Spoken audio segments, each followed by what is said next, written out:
अस्सलाम वालेकुम। तो कैसे हैं आप लोग? उम्मीद करती हूँ आप लोग बहुत अच्छे से होंगे और बहुत अच्छे से अपने एग्ज़ाम की तैयारी भी कर रहे होंगे। तो ये है मेरा फ़ारसी का पार्ट 4, पार्ट 1, पार्ट 2 और पार्ट 3 में मैं आप लोगों को ऑब्जेक्टिव क्वेश्चन कराई थी और आज मैं आप लोग को पार्ट 4 में सब्जेक्टिव क्वेश्चन कराने वाली हूँ। तो यहाँ पे आप लोग देख सकते हो बहुत सारे क्वेश्चन आप लोग को, बहुत सारे नहीं, कुछ क्वेश्चन आप लोग को चुनिंदा क्वेश्चन देखने को मिलेंगे।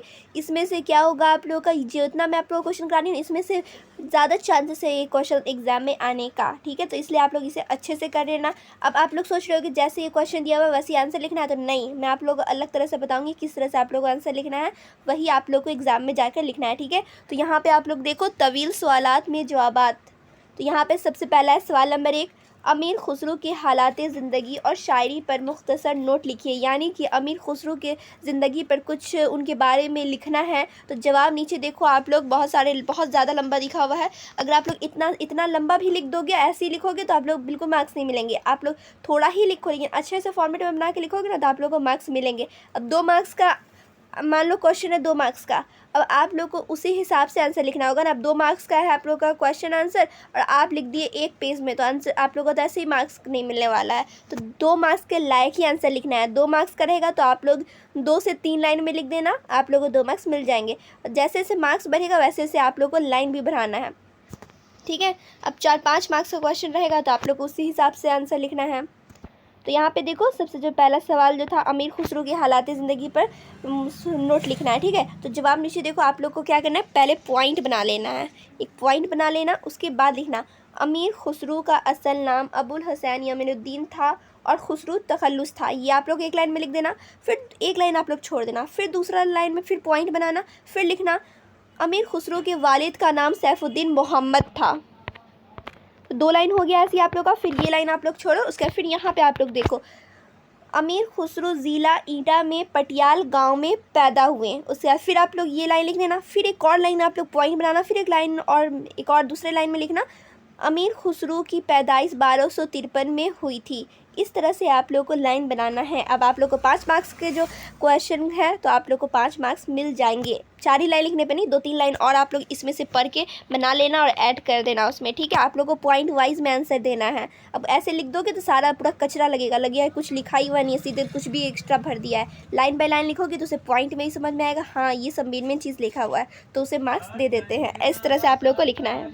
तो चलिए, ये तो हो गया आप लोगों का पहला सवाल। फिर दूसरा सवाल देखो, सवाल नंबर 2, हसन दहलवी की गज़ल गोई पर एक जामा नोट लिखिए। ठीक है, तो आप लोग को इसमें भी इसी तरह से लिखना है, आप लोग को पॉइंट वाइज में आंसर लिखना है।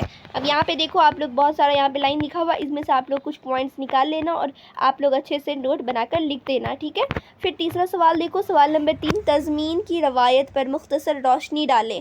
तो इसमें भी वही जवाब दिया हुआ है, शेर व शायरी की दुनिया में ज़माना कदीम से ही फ़िक्र व अमल और फ़नी तजुर्बात की मुख्तलिफ़ सूरतें सामने आती रहती हैं। अब आप लोग देखो यहाँ से आप लोग पढ़ लेना, जो जो आप लोग को इंपॉर्टेंट लगी वो आप लोग एग्ज़ाम में जाके चिपका देना। इस तरह से आप लोग को लिखना होता है। ठीक है, चलिए ये तो था आप लोगों का क्वेश्चन। अब यहाँ पे देखो आप लोग अशआर ज़ील की तशरीह कीजिए। अशार क्या, शेर की जमा को अशार कहते हैं। ठीक है, तो यहाँ पे आप लोगों को नीचे बहुत सारे शेर देखने को मिलेंगे, आप लोग को शेर पढ़ना है, उसके बाद उसे तशरीह करना है। जैसे पहला आप लोग को शेर में आप लोग को पढ़ के बताती हूँ। पहला जो है, रसूल अमीन मुहर्रम किरदगार, गज़ व गश्त बुनियाद कौन इस्तवार। तो ये था एक शेर। अब नीचे इसे तशरीह करना है। तो यहाँ पे देखो, पेश नज़र शेर अमीर खुसरो की एक नात से माखूज़ है। इस शेर में शायर ने हजूर अकरम सल्लल्लाहु अलैहि वसल्लम की बेपनाह अज़मत का तज़किरा किया है। चुनांचे अमीर खुसरो कहते हैं कि हजूर सल्लल्लाहु अलैहि वसल्लम की ज़ात ग्रामी कायनात के तमाम राज़ों के जानकार है और कौनीन की तख्लीक की वजह भी है। इसीलिए कहा गया है कि अल्लाह ताला को हजूर सल्लल्लाहु अलैहि वसल्लम की बाइस्त मकसूद न होती तो कायनात की तख्लीक नहीं करता। आज कायनात की आज़ाइश हजूर सल्लल्लाहु अलैहि वसल्लम की ज़ाती ग्रामी की तफ़ील ही है। ठीक है, इस तरह से आप लोग अपना समझ लेना किस तरह से शेर लिखा हुआ है, आप लोग को तशरीह करना है। चलो यहाँ पे आप लोग देख सकते हो नीचे कुछ शेर सब दिए हुए हैं, आप लोग प्रैक्टिस करने के लिए मैं यहाँ पे दे दी हूँ, आप लोग प्रैक्टिस कर लेना। अब नीचे देखो यहाँ पे मज़ामीन, मज़ामीन क्या है, मज़मून है। ठीक है, मज़मून कई जमा होता है मज़ामिन।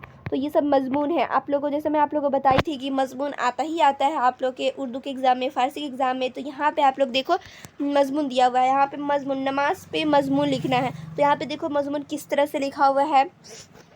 ऐसे मज़मून तो आप लोग खुद से बना के लिखोगे, यही नहीं लिखना है, आप लोग तो खुद बना के लिखोगे, लेकिन एक आइडिया होना चाहिए मज़मून होता क्या है, किस तरह से लिखाता है। तो मज़मून इज़ अ एस्से, ठीक है, एस्से है, एस्से टाइप से आप लोग लिखना है, ठीक है। देखो शहर पटना, फसल, ताबिस्तान, वर्जिश, ये सब पे दिया हुआ है। ईद उल फित्र, इस सब पे दिया हुआ है मज़मून। माह रमज़ानुल मुबारक, ईद उल फित्र, मदरसा, इन सब पे। अब देखो कवायद व इंसिया यानी कि ग्रामर वाला है, ठीक है, ग्रामर वाला पार्ट्स यहाँ पे आ चुका है। अब ग्रामर में आप लोगों को क्या है दिखाती हूँ आप लोगों को, कवायद व। तो आप लोग यहाँ पे से कवायद व इंशा देख सकते हैं, प्रैक्टिस कर सकते हैं। यहाँ पे क्वेश्चन भी दिया हुआ है और उसका आंसर भी दिया हुआ है, सवाल जवाब दोनों यहाँ पर दिया हुआ है, आप लोग यहाँ से देख के कर लेना। अब नीचे सबसे नीचे आती हूँ मैं, मुहावरात। अब मुहावरा भी यहाँ पे दिया हुआ है, मुहावरा भी आएगा, ठीक है। तो आप लोग अब सोच रहे होंगे उर्दू और फ़ारसी में मुहावरा कैसा है।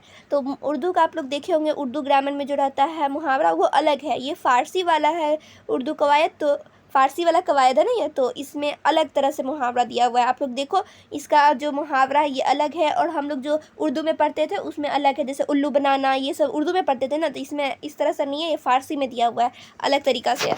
तो ये सब भी आप लोग अच्छे से याद कर लो। यहाँ पे बहुत सारा मैं दी हूँ आप लोग के प्रैक्टिस करने के लिए, तो आप लोग ये सब याद कर लेना। इसमें से कुछ ना कुछ तो एग्ज़ाम में आएगा ही, क्योंकि मुहावरा एग्ज़ाम में आता है तो ये एग्ज़ाम में आएगा ही, तो इसमें से कोई ना कोई आ जाएगा। तो आप लोग ये सब प्रैक्टिस कर लो, ठीक है। फिर मिलती हूँ दूसरे वीडियो में, जब तक ये सारा आप लोग प्रैक्टिस करके रखना, ठीक है। फिर मिलती हूँ दूसरे वीडियो में, जब तक अपना ख्याल रखें और अच्छे से पढ़ाई करते रहें।